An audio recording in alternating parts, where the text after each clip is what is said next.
probablement le seul non-médecin aujourd'hui, mais spécialiste dans l'intelligence artificielle depuis 1996, à l'époque où j'ai commencé à travailler chez Sony dans les laboratoires pour sortir un petit robot qui s'appelait Aibo, qui était le premier robot avec intelligence artificielle, donc, qui était autonome. Et depuis, donc, je travaille énormément dans l'intelligence artificielle. Et là, donc, je vais être aujourd'hui pour gérer ce webinaire, pour dresser un tableau des espoirs et des craintes qui se développent autour de l'intelligence artificielle, explorer les usages de l'intelligence artificielle dans le secteur de l'imagerie, avec les spécialités des 4 invités que je voudrais donc présenter. Après, je vais vous donner le nom des 4 invités et je les laisserai se présenter de peur d'oublier quelque chose. Parce que les 4 invités sont des gens prestigieux dans le milieu et médical et de l'intelligence artificielle. Donc, nous avons Nicolas Ayache, Francis Besse, Laure Fournier et Rodolphe Thiebaud. Et donc, je vais laisser au départ peut-être Nicolas se présenter. Donc moi, je suis Nicolas Ayache, je suis directeur de recherche à l'INRIA, l'Institut national de recherche sur les sciences du numérique. Je suis responsable d'une équipe qui s'intéresse aux patients numériques pour la médecine numérique. Et puis, depuis l'année dernière, je suis également directeur scientifique de l'Institut d'intelligence artificielle 3IA Côte d'Azur, dont un des axes applicatifs principaux est lié justement à l'IA pour la médecine numérique. Et j'ai aussi une chaire de recherche associée à ce 3IA. Merci. Francis Besse. Oui, Francis Besse, donc je suis radiologue à Saint-Denis, dans la banlieue nord de Paris. Mon exercice professionnel à moi, c'est la radiologie interventionnelle. Donc, je ne suis pas comme Laure Fournier, par exemple, un praticien de l'imagerie diagnostique, mais par contre, j'en suis un gros consommateur. Je me suis intéressé à l'intelligence artificielle avec un double objectif. D'abord, celui de préparer éventuellement mon groupe, dont j'étais jusqu'à récemment le président, préparer ce groupe de radiologues aux mutations que l'intrusion de l'intelligence artificielle pouvait amener dans le métier de radiologue. Et puis aussi, j'ai perçu la nécessité de créer des passerelles, comme vous le faites aujourd'hui, entre le monde de la recherche, le monde de l'industrie et les soignants. Et à l'issue d'une discussion menée avec mon camarade Gérard Berry du Collège de France, on a mis en place un colloque qui s'est déroulé 2 fois au Collège de France et une 3e fois à l'ICM à la Pitié-Salpêtrière cette année, et qui permet justement à ces 3 grandes composantes d'échanger. Merci beaucoup. Laure Fournier, vous pouvez vous présenter aussi, s'il vous plaît. Oui, bonjour à tous. Donc, je suis Laure Fournier, je suis professeure de radiologie à l'hôpital Georges Pompidou. Donc, j'exerce effectivement de la radiologie diagnostique dans le domaine du cancer. J'ai aussi une chaire de recherche dans un des instituts 3IA, qui est celui d'Île-de-France, qui s'appelle Prairie.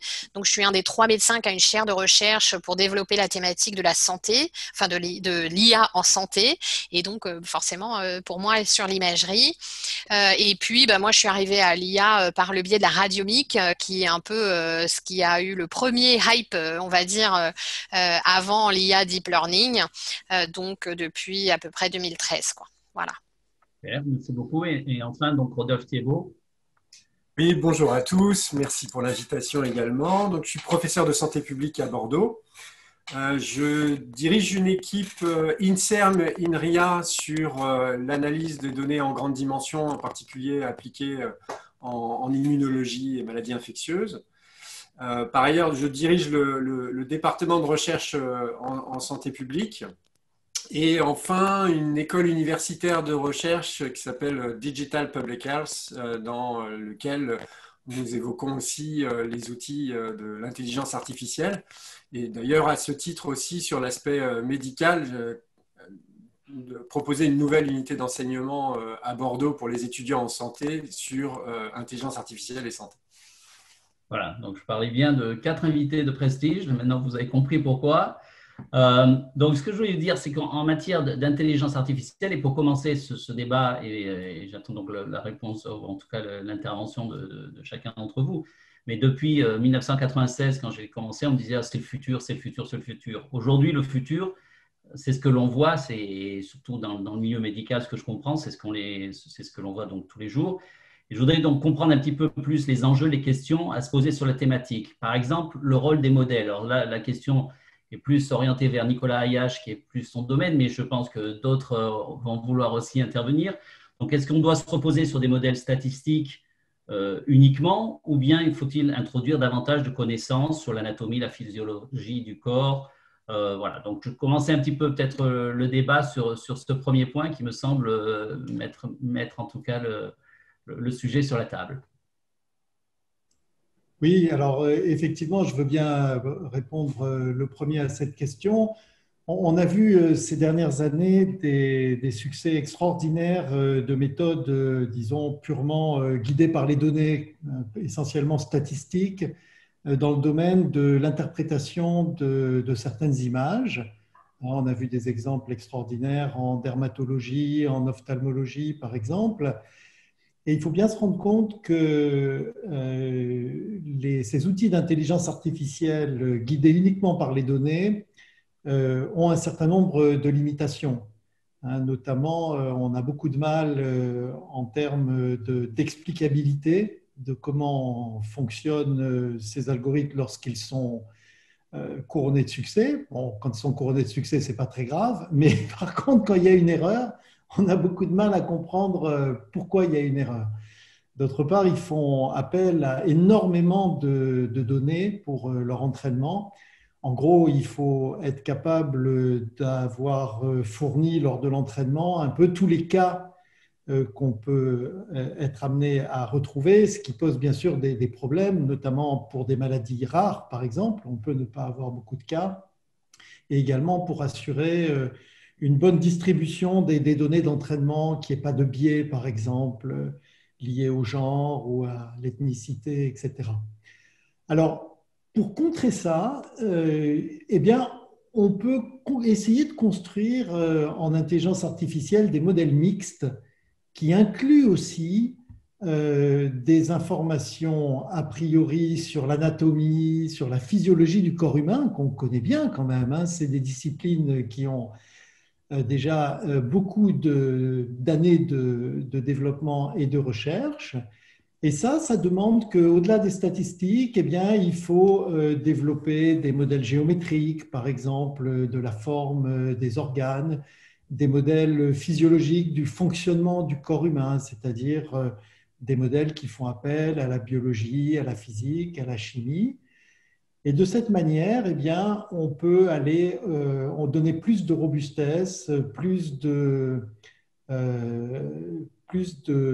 puissance en fait aux algorithmes d'intelligence artificielle. Alors si je peux ajouter également un avantage de ces modèles, c'est qu'ils permettent aussi éventuellement de faire de la simulation, c'est-à-dire de simuler des cas qui servent justement à l'entraînement et de simuler des données manquantes dans un ensemble d'apprentissage.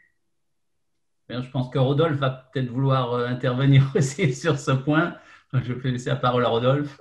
Oui, disons que le point de Nicolas me parle énormément puisque typiquement, justement, dans les recherches qu'on met en œuvre sur l'évaluation, par exemple, de vaccins, on fouille les données en grande dimension, mais on essaye aussi justement de les modéliser et c'est vraiment exactement l'esprit de ce que vient d'expliquer Nicolas. Mais du coup, je suis étonné, Nicolas, que tu n'évoques pas un autre argument peut-être qui serait justement aussi une aide et un pas vers l'explicabilité quand on conjugue justement des modèles physiologiques dans ce contexte-là, puisque du coup, ça permet sans doute de mieux comprendre le comportement des algorithmes ou des prédictions, et donc avec tout l'intérêt derrière de l'explicabilité.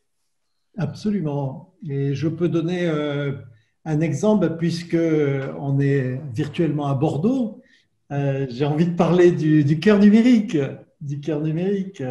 avec l'IHU de Bordeaux, et dans lequel, voilà, un modèle dans lequel il y a une simulation du fonctionnement du cœur, hein, qui simule à la fois la composante électrique, mécanique et bien sûr mécanique des fluides.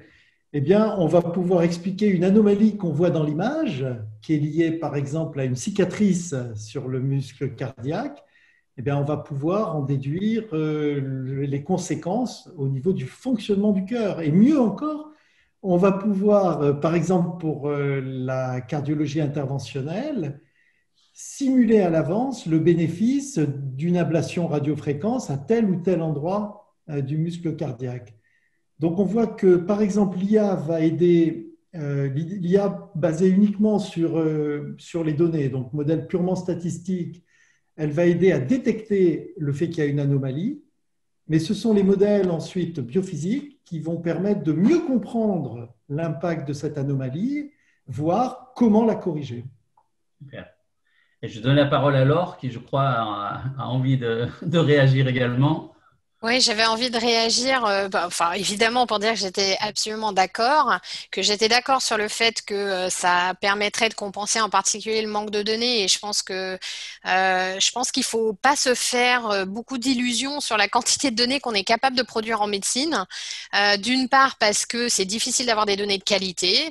C'est la première chose. La deuxième chose, c'est que c'est difficile d'avoir des énormes cohortes qui sont homogènes parce qu'en pratique, les pratiques ne sont pas homogènes, les patients ne sont pas homogènes, les pratiques évoluent très vite et du coup, on va développer un modèle sur des patients qui auront reçu certains traitements et entre-temps, il y en aura 3 autres et qui seront disponibles.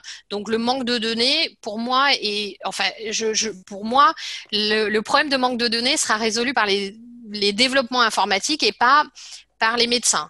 C'est-à-dire qu'on n'en produira pas plus avec des cohortes homogènes. Que je suis d'accord que c'est important pour l'explicabilité. Et donc, quand on dit explicabilité, on dit 1, détection des erreurs, mais 2, évidemment, acceptabilité. C'est-à-dire que le médecin qui s'en sert est d'accord d'utiliser cet outil et que le patient à qui on propose cet outil pour guider son traitement est d'accord aussi. Et en plus, je rajoute un petit élément sur l'explicabilité qui est qu'on parlait des biais dans les cohortes et il y a les biais qu'on connaît, mais à partir du moment, enfin, il me semble qu'on utilise un modèle de deep learning pour schématiser, pour résoudre un problème, il peut y avoir des biais qu'on est incapable de détecter parce qu'on ne comprend pas bien ce sur quoi il prend sa décision et du coup, on ne peut pas se rendre compte qu'il y a un biais dans notre cohorte, quoi. Et le seul moment où on s'en rend compte, c'est quand ça ne remarche pas, quand on essaie de le généraliser. Donc, on est complètement phénoménologique et passif par rapport à la gestion à la fois de l'erreur, de la généralisabilité. C'est que quand ça échoue, finalement, qu'on peut dire il doit y avoir un problème, mais je ne sais pas lequel. Voilà. D'accord. Donc, là, on a bien compris. Voilà, donc je pense que tout ça, probablement, ne sont pas uniques à la médecine. Mais... Non. Et c'est justement, j'allais rebondir là-dessus en disant la cohérence des données est quelque chose que l'on trouve partout dans tous les projets de transformation digitale, que ce soit dans la médecine ou dans toutes les industries. Cette cohérence, parce que même dans une entreprise, et j'imagine que dans un hôpital, c'est la même chose, les gens parlent des langages en plus différents. Donc, vous vous retrouvez avec des services qui utilisent des vocabulaires qui sont différents. Donc, pour les données, c'est encore plus compliqué. Quand vous faites la collecte et surtout après la recherche sur ces données, c'est encore plus compliqué.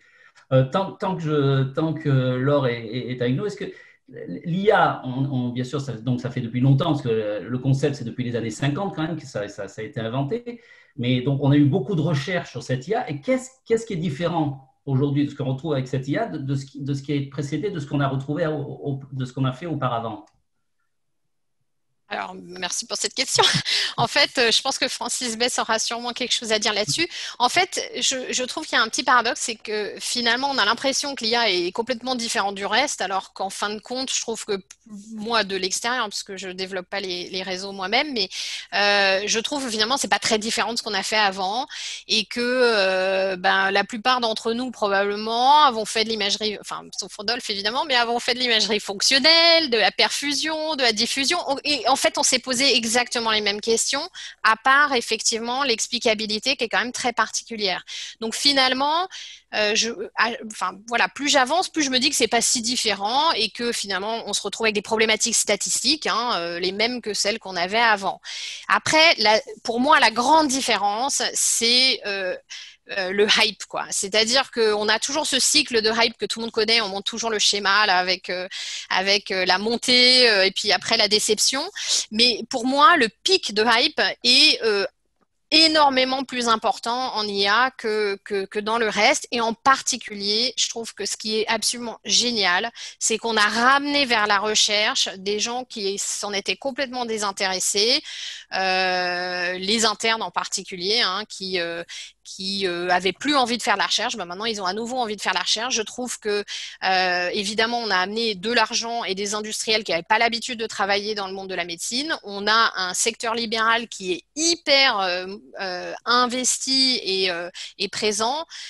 Donc, secteur libéral médical, hein, j'entends. Et du coup, voilà, moi je trouve ça super. Donc c'est à la fois pas du tout différent de notre recherche habituelle et en même temps, il y a plein d'acteurs qui s'y sont intéressés, quoi. Alors, je vois que Nicolas voudrait parler, mais je pense que Francis n'a pas encore parlé. Est-ce que vous voulez réagir sur ce que vient de dire Laure? Tout à fait d'accord avec ce que vient de dire Laure, hein. Ça s'inscrit pour les radiologues dans une continuité de plusieurs décennies. Moi, qui suis un vieux radiologue maintenant, j'ai vécu le passage de la chimie des films au numérique, c'est-à-dire à l'imagerie électronique, et puis de l'exploitation de cette imagerie électronique par l'informatique, avec l'échographie, le scanner, l'IRM, l'acquisition de volume, la capacité de reformater des courbes dans tous les plans de l'espace, etc. Ce dont on parle aujourd'hui beaucoup, l'extraction de volume anatomique qui était très manuel il y a quelques années est devenu très automatisé. Finalement, tout le monde le sait, j'enfonce une porte ouverte, mais le terme même d'IA surjoue un peu l'épisode actuel, avec comme avantage énorme ce que vient de dire Laure, c'est-à-dire un intérêt majeur de tous, et en particulier des jeunes générations, pour ça, mais globalement, pour nous, ça s'inscrit clairement dans une continuité. Alors, il y a eu ce moment de terreur quand Joe Finton a dit « arrêtez de former des radiologues, là, ils sont comme le coyote au bord de la falaise qui n'a pas encore regardé en bas, mais qui ne va pas tarder à tomber ».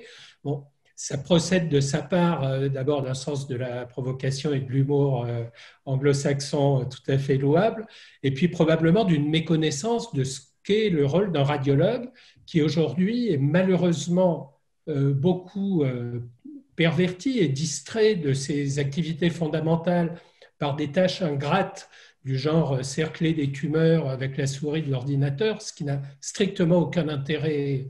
Le résultat a un intérêt, mais l'acte lui-même n'en a aucun.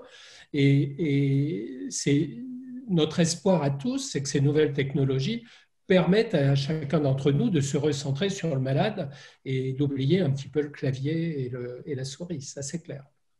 Donc, je vais laisser maintenant la parole à Nicolas, qui depuis tout à l'heure absolument… Oui, voilà. Moi, je voulais quand même apporter un peu la contradiction à ce qui vient d'être dit par Laure et par Francis, dans la mesure où ce hype, il est quand même basé sur des choses absolument extraordinaires. On faisait tous de l'IA depuis 30 ans, mais quand on a eu ces résultats incroyables, là, où sur des centaines de milliers d'images de dermatologie, le logiciel faisait aussi bien que le dermatologue expert, quand sur des millions d'images de mammographie, le logiciel détecte les mammographies suspectes aussi bien, voire légèrement mieux que le radiologue expert, et ben ça c'était nouveau. Et ça c'était nouveau parce qu'il y a une composante de l'IA qui était restée un peu en veilleuse depuis des dizaines d'années et qui était ces réseaux de neurones profonds qui n'avaient pas atteint la profondeur et les puissances de calcul lui permettant de donner toute sa puissance. Et ce qui est arrivé à partir de 2017, eh bien, ce sont ces résultats. Je pourrais citer aussi la détection de nodules, par exemple, dans les poumons. J'ai parlé aussi d'images de fond de l'œil. Et donc, ces résultats de détection, c'était quelque chose de complètement nouveau. Et ça a touché tous les domaines du traitement de l'image, puisque en vision par ordinateur, on s'est mis à avoir des voitures capables de prendre des décisions à partir de vision par ordinateur. Et donc, ça, c'est vraiment quelque chose de nouveau. Alors, c'est vrai qu'il y a eu certainement une dérivée qui est montée un peu trop haut dans les espoirs Et effectivement, les déclarations disant il n'y a plus besoin de radiologue, etc., c'était méconnaître complètement le travail du médecin qui a besoin de prendre en charge complètement son patient, de s'attaquer à des cas également complexes dans lesquels on ne peut pas avoir un algorithme qui donne la réponse. Mais voilà, il y a quand même quelque chose qui a changé. Et c'est maintenant, à la fois au monde médical, au monde de la recherche, aux ingénieurs, d'essayer d'intégrer ce qu'il y a de meilleur dans ces nouveaux résultats avec ce qu'il faut faire, en fait, avec les médecins. Voilà, je voulais juste dire ça. Ouais, merci Nicolas. Je vois que Rodolphe aussi a posé. Et après, je repasse la parole à Francis. Je vous ai vu, Francis. Oui, en fait, j'allais aussi essayer d'être un peu contradictoire. Et donc, finalement, ce que je vais faire, c'est aller d'une part un peu dans le sens de l'or et après revenir sur ce que disait Nicolas. C'est-à-dire, dans le sens de l'or, pour moi, un des exemples, c'est l'esprit, par exemple, d'avoir fait une unité d'enseignement intelligence artificielle et santé pour les étudiants en première année de santé. En fait, en vrai, à la fois on raconte, voilà, on présente des exemples issus des dernières publications sur l'intelligence artificielle en santé, dont énormément d'exemples en radiologie, bien entendu. Et d'un autre côté, sur le plan pédagogique, il s'agit finalement de faire passer des notions qu'on enseignait par ailleurs depuis la nuit des temps en épidémio, en santé publique, en statistique. Et donc ça va dans le sens de ce que dit Laure, c'est-à-dire que moi, je le dis très clairement, j'utilise ce hype pour aussi refaire passer des notions importantes. D'un autre côté, les étudiants et ensuite futurs professionnels de santé qui vont avoir à utiliser ces outils-là, c'est nécessaire qu'ils aient ces notions et donc c'est plutôt bien de pouvoir leur faire passer le message dans ce sens-là. Donc ça, c'est pour aller dans le sens de l'or et pour aller dans le sens de Nicolas et être aussi un petit peu contradictoire. Je crois qu'il faut aussi regarder, donc je suis complètement d'accord avec l'idée quand même qu'il y a une révolution associée, donc l'évolution des algorithmes et la maturité des algorithmes, notamment pour l'apprentissage profond. Les données aussi, hein, Francis a évoqué la numérisation, mais du coup, c'est quand même ça qui est révolutionnaire aussi aujourd'hui. On a vraiment une quantité d'informations et de données qui n'a plus rien à voir. Et en fait, après, quand on rentre dans les détails, il y a quand même des choses qui changent. Et une des problématiques sur lesquelles on travaille en santé publique, c'est l'évaluation en recherche clinique. Et là, par exemple, on a un petit défi méthodologique, nous, c'est que comment on fait pour évaluer des algorithmes qui, par définition, leur force, c'est qu'ils évoluent au cours du temps, ils continuent à apprendre. Et ça, on n'a pas l'habitude de faire ça. D'habitude, on a une intervention, un diagnostic, un médicament qu'on va évaluer pendant X mois ou années, ça dépend si c'est avec ou sans Covid. Et à la fin, on va dire, bah voilà, ça marche ou ça marche pas. Aujourd'hui, on a envie de trouver des méthodes pour évaluer, en fait, comme on dit, les approches sur tout leur cycle de vie. Et donc, ça, c'est un vrai challenge, c'est quelque chose qui change, en tout cas, qui est un défi méthodologique. Oui, tout à fait. Francis, vous vouliez rajouter quelque chose là-dessus? Oui, il est bien évidemment pas question de nier l'apport de ces nouvelles technologies. Simplement, ça s'inscrit quand même, à mon sens, dans une continuité évolutive faite de marches d'escalier successives, hein, mais qui donc à chaque fois il y a des gaps. Hein, on sait l'apport des cartes GPU pour permettre la masse de calcul dans des délais raisonnables, etc., avec une économie de moyens relative. Après, c'est la bouteille à moitié vide, à moitié pleine. On attend beaucoup de ces nouvelles technologies, mais aujourd'hui, il y a un point qui me semble important et que Laure a effleuré, c'est ce qui nous apparaît comme une assez faible capacité de généralisation. C'est-à-dire que, et ça rejoint le problème des données massives, etc., vous montrez à un interne un cas de n'importe quoi sur un cliché et en principe, il sait se servir de son cerveau pour reconnaître des cas analogues. Aujourd'hui, aucune IA ne sait faire ça. C'est-à-dire que les classifieurs marchent à partir, et tu l'as dit toi-même, Nicolas, à partir de tellement d'exemples qu'on a parfois l'impression qu'il faut avoir tout montré. Ouais. Donc, il n'y a plus d'intelligence, c'est des classifieurs qui partent, qui vont trier dans les données qu'ils ont emmagasinées, laquelle ressemble le plus à ce qu'on lui présente aujourd'hui. La vraie intelligence artificielle, c'est celle qui aurait une vraie capacité de généralisation du genre, je me suis brûlé sur l'appareil à gaz, et ben, j'y remets plus les doigts parce que ça fait mal. Et ça, l'IA aujourd'hui est un petit peu, patine un peu là-dessus. Tout à fait. Alors, je vois que Laure voudrait réagir aussi là-dessus, donc je vais… Et après… Oui. Oui, alors d'abord, je voulais pas du tout sous-entendre qu'il n'y ait pas de rupture. Je pense qu'il y a une vraie rupture avec ces méthodes ou enfin bon, il y a une vraie rupture technologique. Enfin, je sais pas si c'est le bon terme, mais après, ce que je voulais dire, c'est exactement ce que Rodolphe a dit. On est en train de découvrir qu'il faut que nos données aient pas de biais dedans. Enfin, je veux dire, je pense que lui, ça doit lui faire s'arracher les cheveux, quoi, parce qu'il se dit, mais vous avez fait ça il y a des années et ça a toujours été vrai, et ça a toujours été vrai, et même dans une étude de médicaments, théoriquement, on n'est pas sûr que ce qu'on a observé dans un essai clinique ultra contrôlé va se généraliser. Enfin, on sait même d'ailleurs qu'en général, ça ne se généralise pas bien à une population plus large, quoi. Donc, c'était plus dans ce sens-là. Et la deuxième chose, c'était aussi dans le sens de dire travailler avec des industriels, des ingénieurs, etc. Mais les gens autour de cette table, et je suis sûre que la moitié des gens qui nous écoutent font ça depuis des années aussi. C'était dans ce sens-là.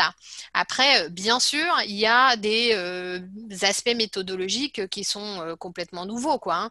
Donc voilà, je voulais juste me défendre. Mais on peut effectivement…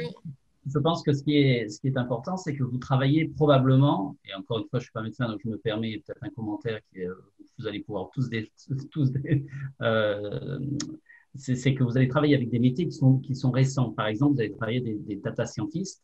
C'est quelque chose que, pour moi, un médecin n'aurait pas eu l'habitude. Ce que je vois dans les entreprises aujourd'hui, c'est que c'est quand même un métier neuf où je fais travailler des financiers ou même des gens du marketing ou des gens des ventes avec ces data scientists. Et c'est un peu ce que j'entends de votre message à tous, c'est que c'est ce changement et cette gestion du changement qui est difficile. Alors, je vais laisser peut-être la parole à Nicolas qui voulait depuis tout à l'heure en parler, mais peut-être avec Francis après, on pourra parler un peu aussi de cette peur, de ce changement par rapport à un clinicien au jour le jour. Nicolas, d'abord. Pardon. Oui, voilà, je voulais juste réagir sur la généralisation des résultats, et Francis a tout à fait raison, c'est un point très très important. Et je voulais juste donner un autre exemple justement de l'intérêt d'avoir des modèles biophysiques pour construire là, ce qu'on appelle le jumeau numérique du patient. On sait que les algorithmes d'apprentissage profond, ils vont être très bons, par exemple, pour faire de la segmentation d'images, hein, trouver certaines régions dans l'image, et de la détection aussi de pathologies. Et ben, par exemple, en oncologie, on va les utiliser pour détecter une tumeur, par exemple, et puis aussi, si on doit faire de la radiothérapie, pour détecter ce qu'on appelle les organes à risque, qu'il ne faut pas irradier autour de la tumeur. Mais si bien pour détecter ces organes à risque, ben, on va utiliser la connaissance a priori qu'on a de l'anatomie pour avoir quelque chose de très fiable, même si on n'a pas montré beaucoup d'exemples, on sait que ce sera borné et que ce sera bien contrôlé. Et ensuite, ben, pour l'algorithme de radiothérapie, ben, on va utiliser de la biophysique, on va modéliser l'interaction des rayons avec les tissus et on va pouvoir planifier, simuler sur le jumeau numérique du patient personnalisé exactement ce qu'il faut faire. Et donc, on voit que là, on n'a pas besoin d'avoir vu tous les exemples possibles de tumeurs cérébrales, par exemple, pour faire un planning de radiothérapie. On va vraiment combiner le meilleur des deux mondes pour avoir quelque chose de robuste et de généralisable. Et cette notion de jumeau numérique est aussi très, très importante et on la voit de plus en plus. Francis, alors, est-ce que vous voulez réagir par rapport à justement ce changement et peut-être ces inquiétudes que cette nouvelle technologie apporte au jour le jour ? Je ne suis pas sûr que dans le monde de la radiologie, il y ait beaucoup d'inquiétudes parce que le radiologue vit depuis, encore une fois, des décennies dans ces évolutions technologiques.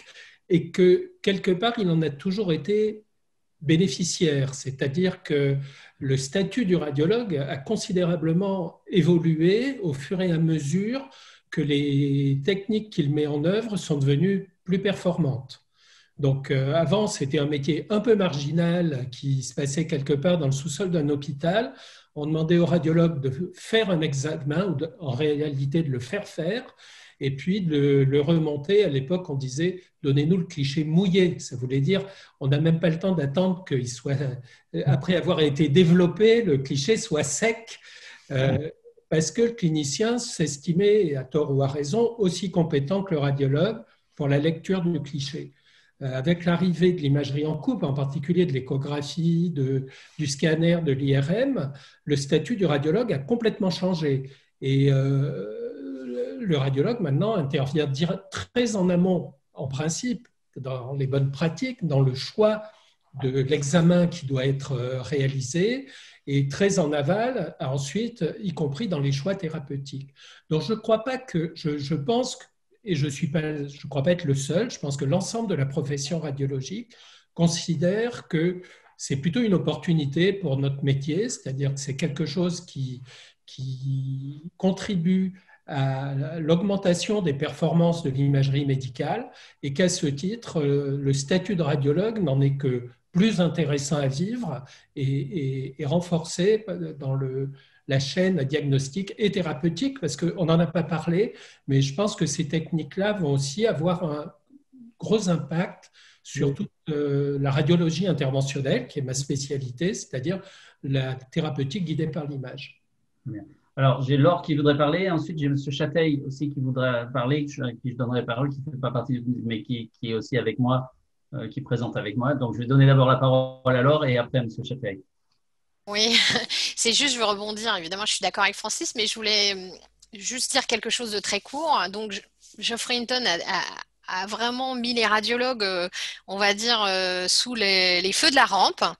Et pendant longtemps, les radiologues lui en ont voulu. Personnellement, je voudrais le remercier. J'espère le rencontrer un jour pour le remercier en personne, parce que je pense qu'il nous a apporté deux choses. D'abord, je pense que dans une profession, on n'apprécie pas toujours, mais d'avoir une petite claque comme ça nous oblige aussi à se remettre en cause et à se demander à quoi on sert, qu'est-ce que c'est que notre métier, etc. Donc, je pense que nous, ça a été extrêmement positif à la fin sur notre réflexion en tant que radiologue. Alors, je ne sais pas quelle est la proportion de radiologues par rapport aux gens qui nous écoutent, donc peut-être que c'est un débat qui nous n'intéresse que nous. Et puis la deuxième chose, c'est que du coup, comme je disais, il nous a mis sous les feux de la rampe et que quand je disais qu'il y a beaucoup de gens qui se sont intéressés à l'imagerie médicale qui n'avaient pas l'habitude de s'y intéresser, je pense que ça a amené vers l'imagerie médicale énormément d'équipes très performantes, des gens absolument brillants, des industries, beaucoup d'argent sur cette thématique, alors peut-être pas toujours à bon escient, mais du coup, on va être extrêmement bénéficiaire de ce phrase qui est historique maintenant. Très bien. Monsieur Chateil, vous voulez intervenir? Oui, je voulais simplement mettre l'accent sur le facteur temporel, dans la mesure où on a des modes d'acquisition d'images qui évoluent tous les ans et même parfois beaucoup plus vite. Et on sait bien qu'il faut du temps pour acquérir de l'expérience. Et Laure le soulignait tout à l'heure vis-à-vis des modes d'acquisition qui évoluent au fil du temps également. Et c'est extrêmement difficile d'avoir une homogénéité des données rétrospectives, ne serait-ce que sur cet aspect-là. Ce facteur temps, on le voit bien avec ce qui nous occupe aujourd'hui avec le Covid. Pour que la connaissance médicale progresse, il faut du temps. Il faut du temps pour digérer l'information. Et actuellement, tous ces algorithmes d'intelligence artificielle qui nous sont soumis les uns après les autres, on a à peine le temps d'en évaluer un que déjà il y en a un nouveau qui se présente. Et c'est extrêmement difficile pour un radiologue de base comme moi, par exemple, de pouvoir suivre le mouvement. Donc, je tiens à insister sur la nécessité de digérer dans le temps ces nouvelles technologies. Oui, ça c'est un point en effet très important et on le retrouve un petit peu partout. Je voudrais ouvrir une question peut-être pour tous. Là, pour vous, quelles sont les tendances actuelles que vous voyez? Donc, on est sur l'intelligence artificielle, on a parlé un peu de deep learning avec Laure. Est-ce que vous voyez d'autres tendances? Alors, je vois Nicolas déjà qui a envie de parler, c'est génial. Je vous Oui, donne la parce que parole. je viens de me rendre compte qu'il y a un point dont on n'a pas énormément parlé, c'est finalement, et qui, à mon avis, va beaucoup se développer dans les années à venir, c'est la prise en compte de données, on peut dire, holistiques sur le patient. C'est-à-dire, les outils modernes d'intelligence artificielle, ils permettent aussi d'intégrer des données hétérogènes. Et ça, c'est quelque chose de nouveau. Donc, rajouter aux données d'imagerie, les données cliniques, des données qu'on appelle omiques, qui viennent de la biologie, de la génétique, mais même aller plus loin, avoir des données liées au style de vie du patient, des données liées à son environnement, à quoi est-il exposé en fait, pour faire des diagnostics de plus en plus précis. Et puis également pour prédire de manière de plus en plus fiable la réponse attendue à tel ou tel traitement. On sait que certains nouveaux médicaments sont extrêmement coûteux. Il faut les donner si on pense que ça va servir à quelque chose. Sinon, il ne faut pas les donner. Il n'y a pas que l'argument du prix aussi. Il y a certains traitements en oncologie dont on sait qu'ils peuvent sauver ou au contraire aggraver le cas du patient. Et on veut s'entourer en fait de toutes les mesures dont on peut disposer sur le patient pour faire le meilleur choix possible. Et je pense qu'on va aller de plus en plus vers cette intégration de données multiples, hétérogènes, avec des outils modernes d'IA. Donc, des architectures de big data. Je vois Rodolphe parle de science de la donnée. Je vois Rodolphe qui lève la main. Je me doutais bien. Donc, je vais laisser la parole à Rodolphe pour... Oui, alors en fait, c'est difficile. J'aurais beaucoup de choses à dire et je vais prendre qu'un seul point. Je ne vais pas reprendre ce qu'a dit Nicolas. Je crois qu'on y est en santé publique. On parle beaucoup d'exposo, mais c'est exactement l'esprit de prendre vraiment en compte l'ensemble des données, de l'aspect moléculaire à des données environnementales. En fait, non, c'est vraiment pour rebondir sur ta question sur qu'est-ce qui va se passer dans la suite. J'ai vraiment profondément le sentiment, je l'ai déjà évoqué, j'y reviens, qu'en fait, il y a beaucoup de choses qui doivent se faire et qui vont se faire du côté de l'évaluation de toutes ces approches. Alors, quand je parle d'évaluation, en fait, je ne parle justement pas de ce qui est fait actuellement énormément, de la capacité d'un algorithme à effectivement établir un diagnostic, par exemple. Donc, on voit sur les jeux d'entraînement une très bonne sensibilité, spécificité ou autres métriques mesurant la qualité, la validité de l'algorithme. Je parle plutôt ensuite de qu'est-ce qu'on va en faire. Donc, là, il y a l'implémentation dans la vie réelle. Donc, est-ce que quand on l'implémente comme ça dans n'importe quel site, n'importe où dans le monde, ça marche? C'est-à-dire qu'on obtient effectivement toujours une bonne validité diagnostique, c'est effectivement utilisé, c'est effectivement implémentable. Et au-delà de ça, le dernier volet qui me semble être le plus important, c'est finalement, c'est quoi l'impact dans la prise en charge du patient? Et il y a des choses comme ça qui sont, entre guillemets, un peu cachées, qui parlent beaucoup sans doute aux radiologues. Voilà, quand on fait une lecture secondaire de mammographie assistée par IA, on voit très bien ce que ça veut dire, etc. Donc, si on implémente ça de façon systématique, est-ce que véritablement ça a un impact sur le dépistage dans son ensemble? Est-ce que finalement, à la fin du fin, on a vraiment réussi à réduire, par exemple, la mortalité du cancer du sein? Et en fait, ces aspects-là me semblent majeurs parce que c'est dans une finalité pour beaucoup d'aspects et en fait engendre toujours des difficultés importantes. Par exemple, quand on parle du dépistage, je sais que vous le savez très bien dans le monde de la radiologie, c'est une énorme question parce que c'est souvent des énormes essais. Ouais. Alors là, tout à fait, mais il y a un élément sur lequel je voudrais avoir au moins votre opinion. Normalement, dans le monde de l'industrie, quand on parle d'intelligence artificielle, on parle beaucoup de prédiction et de prédictif.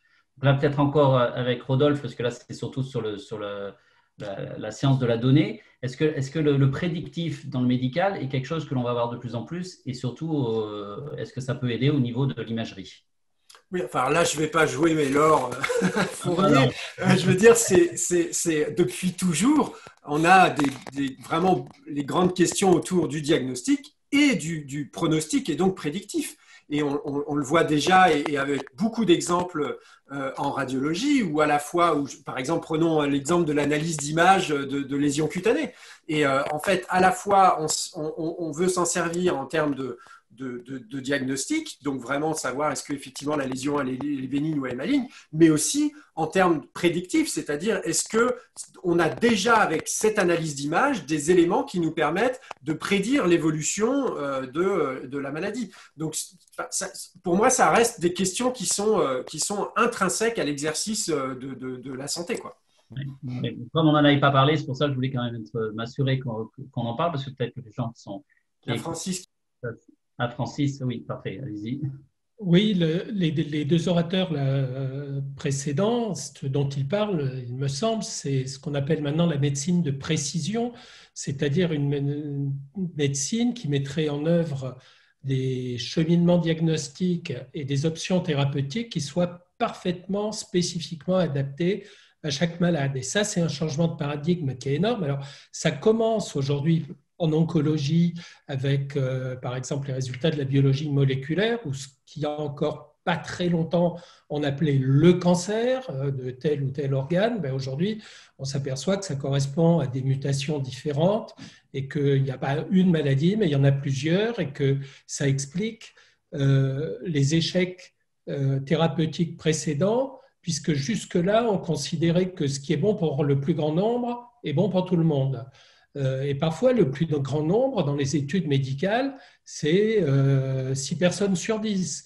Mais 6 personnes sur 10 qui sont efficacement traitées et 4 qui restent au bord de la route, ça mérite quand même de s'interroger sur le sort de ces 4 personnes-là. Donc, l'intégration de données multiples dont a parlé Nicolas, par exemple, c'est quelque chose qui va dans ce sens de la médecine de précision qui moi, m'apparaît comme le probable futur pas en avant de la médecine, de la thérapeutique. Et ça dépasse, pour le coup, très largement le cadre strict de l'imagerie. Oui, tout à fait. Est-ce que quelqu'un voudrait intervenir sur ce que vient de dire Francis ou…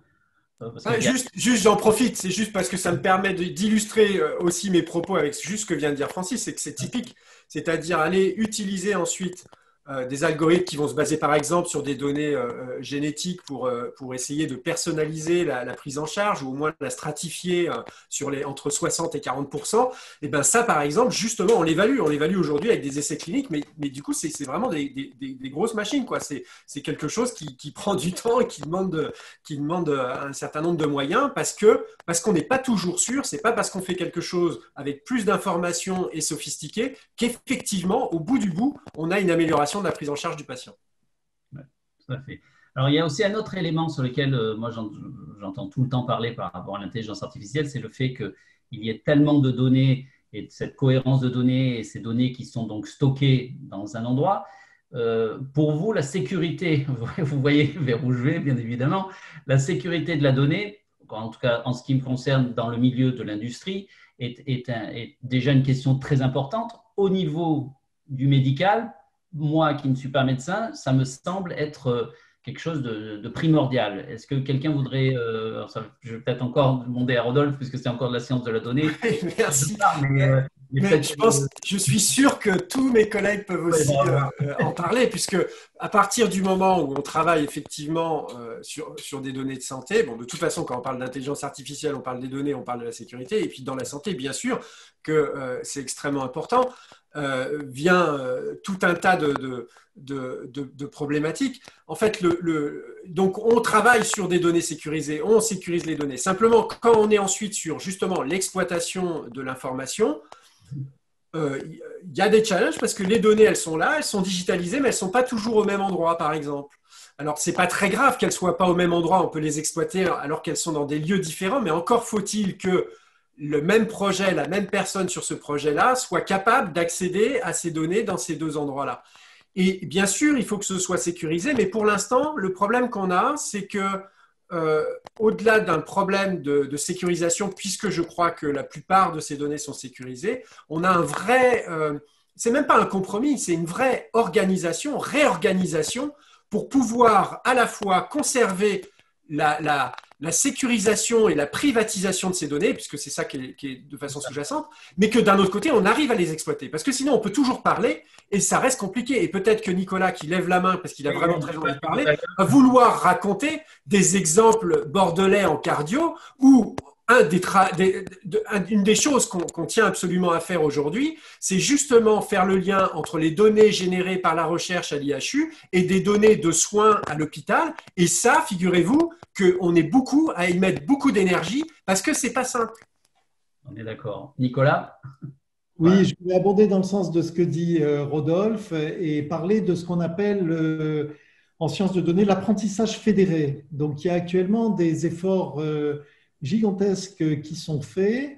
Alors, je vois que Olivier Imbert est parmi les participants. Alors, Olivier Imbert, c'est le médecin qui a la chaire d'intelligence artificielle de notre 3IA, comme Laure pour le 3IA de Prairie.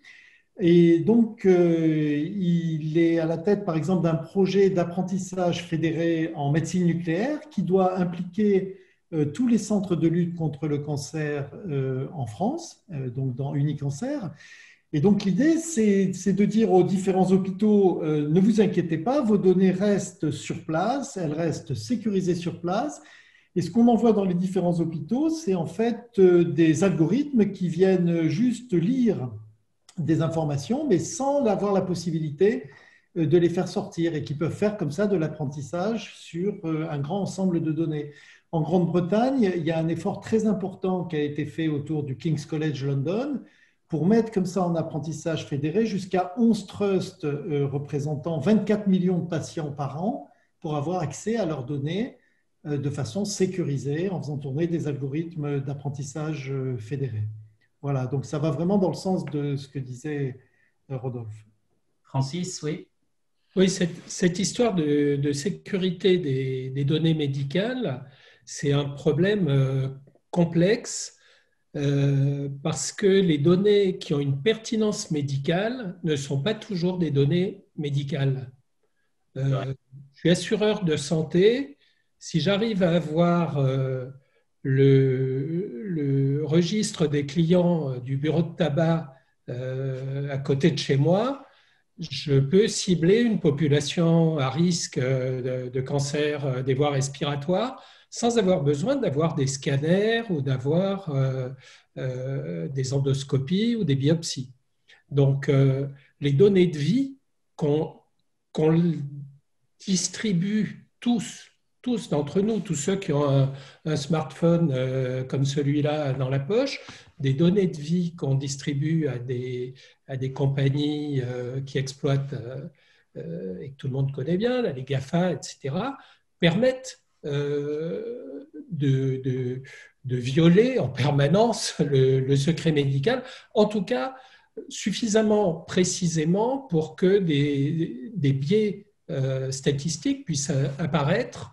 Alors, sans vouloir parler de nouveau de Cambridge Analytica, mais on peut imaginer l'équivalent auprès des assureurs de santé, puisque maintenant, la sécurité sociale et la pauvre est de plus en plus abandonnée et la prise en charge des soins de santé dans notre pays est de plus en plus confiée au secteur assurantiel.